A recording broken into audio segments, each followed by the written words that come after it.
คำสิทธิ์เทวงศาสมาชิกสภาแห่งชาติจากเขตที่ 16 แขวงเสกของขออนุญาตประกอบความเห็นเกี่ยวกับบทรายงานการปฏิบัติแผนการพัฒนาเศรษฐกิจสังคมของท่านนายกโดยเฉพาะแมนปัญหาการเงินเฟ้อสินค้าราคาแพงและการส่งเสริมการผลิตทดแทนการนำเข้าและ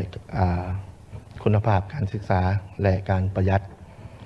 ข้าพเจ้าจะเริ่มจากปัญหาเงินเฟ้อและราคาสูง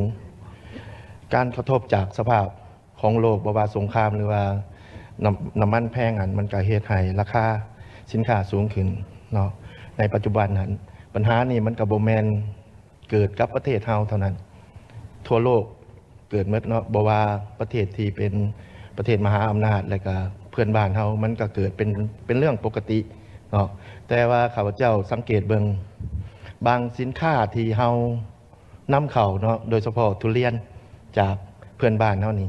แต่ก็ยังขายราคายังถูกกว่าอยู่พุ่นก็นี่มีข้อสงสัยอย่างหนึ่งแต่ว่าบางสินค้าคือประเภทสิ้นหมูสิ้นไก่ที่เฮาผลิตภายในหันพัดถูกกว่าอยู่เพื่อนบ้านเฮาเนาะตัวปัญหานี่เฮาก็ต้องมาเบิ่งคืนว่ามันแพงกว่ากันจังใดแนวใดเฮาก็ต้องสั่งซาเพื่อนบ้านแล้วก็อ้อมข้างเฮาคือกันแต่ว่าข้อได้เปรียบของประเทศเขาหันแมนถึงว่าราคาสูงแต่ว่ารายรับเขาค่าแห้งเขาก็สูงตามเนาะเขาก็บ่ได้มีปัญหาเพราะว่ารายรับเขาก็สูงขึ้นเขาก็จ่ายตามปกติกลไกมันก็เป็นแบบนั้นแต่มันเทียบใส่บ้านเฮาเด้ราคาสูงอยู่แต่ว่าเงินเดือนยังคือเก่ารายรับก็คือเก่าอันนี้แม่นปัญหาที่เฮาต้องเบิ่งเนาะถ้ามาเบิ่งเรื่องปัญหาเงินเฟ้อปัญหาเงินเฟ้อนี่เขาบ่มีเนาะบ่มีปัญหาหนักคือเฮาเนาะพอเขาใส่เงินสกุลเดียวเนาะแม่นอยู่ดอกพวกเฮาลงใส่สกุลเงินกีบสกุลเดียวคือกันเนาะแต่ตัวจริงเด้มันแม่นแนวนั้นแท้บ่พวกท่านลองขี่รถนี่ใกล้ๆนี่ลงจากโฮมนี่ป้ายโฆษณาบักใหญ่เลยป้ายรถขายรถเขียนเป็นเงินดอลลาร์มันแม่นยังเนาะหน่วยงานเกี่ยวของบ่ได้ติบ่ได้ส้มกันเลยเนาะเฮานี่พยายามปิด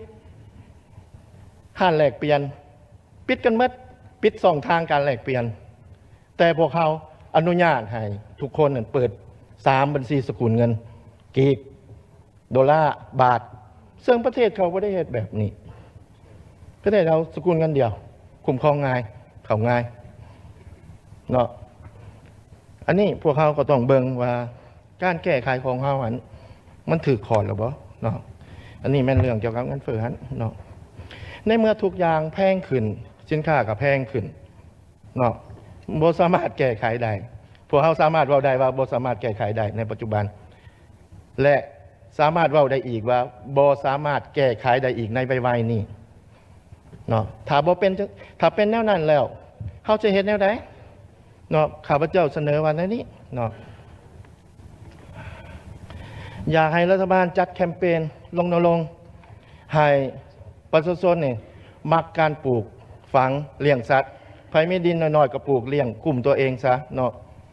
ไผมีดินหลายๆมีเงินขายหลายขึ้นก็เลี้ยงหลายๆปลูกหลายๆเหลือก็เอาไปขายกันเองภายในใส่แต่เงินกีบกันนี่แหละเนาะคันเหลือจึงค่อยว่ากันเฮาบ่ต้องไปคิดหรอกว่าเฮาสิส่งออกนำส่งออกเฮาสิตายแล้วเฮาบ่คิดเขาจะคิดหอดดวงดาวมันก็ไกลเกินความเป็นจริงหลายนะเขาคิดว่าแนวนั้นไหนเนาะอันนั้นมันไกลกว่าเขาโพดอันนี้เขาเว้าเรื่องเกี่ยวกับปากท้องประชาชนนะเขาก็ต้องมาคิดใส่ว่าเฮ็ดจังใดเขาจึงคอยปลูกอันนี้แลกกันหรือว่าขายกันกลุ่มตัวเองก็ยังบ่ได้เดือดร้อนเนาะ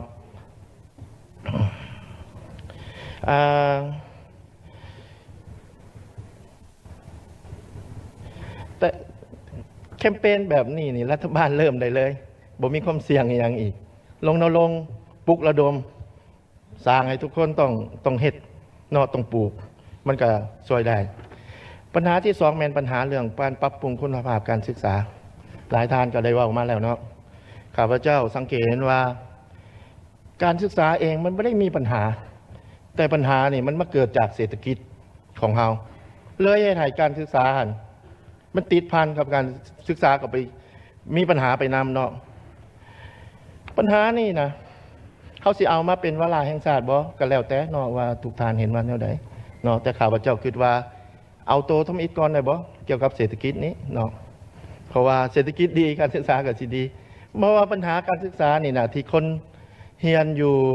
มัธยมแล้วบ่ไปมหาลัยนี่มันบ่ได้แม่นเกิดอยู่บ้านเฮาเด้อยู่ญี่ปุ่นนี่เขาเฮ็ดแนวนั้นเกือบหมดแล้วเดี๋ยวนี้เพราะว่าเขาคิดว่าขั้นเขาจบมาเขาไปเฮ็ดเวียกเลยหั่นจบมัธยมนี่เงินเดือนเขาก็เท่ากับคนที่เรียนมหาลัยจบมา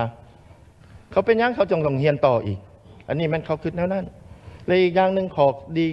อได้เปรียบของเขาจะเป็นแนวนี้อยู่บ้านเขามีระบบออนไลน์เฮ็ดเวียกนำเรียนนำเนาะ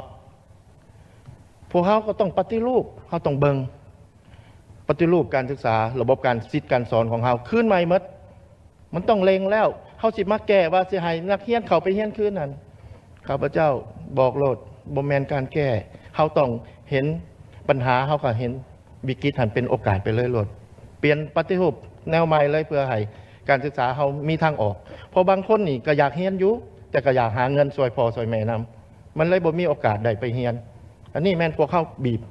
เขาเองเฮ็ดให้เฮานี่บ่มีโอกาสให้ลูกหลานเฮาได้มีความรู้ตรงนี้ต้องเบิ่งเรื่องการปฏิรูปนี่ขึ้นใหม่เนาะ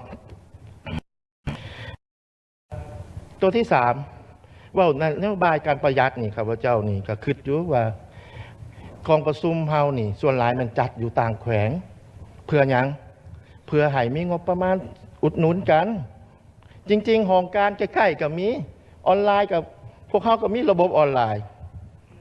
คันพวกเขาอยากสุกอยู่กันสุกอยู่ทางอื่นก็ได้เนาะบ่แม่นต้องสร้างแบบว่าต้องประชุมบักไกลๆขี่รถบักไกลๆทางก็บ่ได้ดีเจ็บหลังเจ็บแอวเพื่อหยังเพื่อเป็นการประหยัดบ่พวกเขาคิดว่าบ่แม่นทางออกตัวที่1เนาะหลายท่านก็ได้เว้าแล้วเรื่องการเงินโอนอันนี้ข้าพเจ้าบ่ขอเว้าคืนและการประมูลเฮาเด้การประมูลในราชการน่ะหาบริษัทเขาประมูลบริษัทนั้นมันขึ้นของตัวเองหั่นแหละเขาประมูลนะมันโปร่งใสแล้วบ่